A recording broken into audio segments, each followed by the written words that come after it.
Hey, curious minds, ready to turn your questions into knowledge? Let's dive in.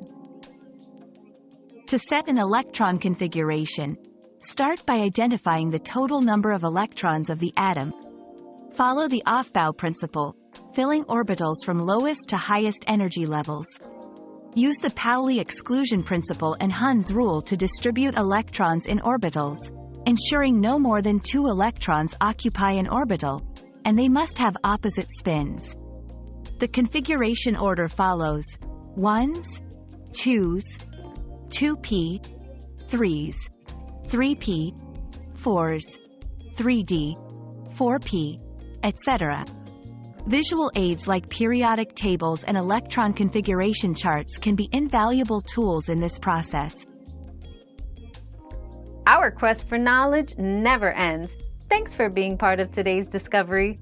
Subscribe, like, and share to join us on the next one.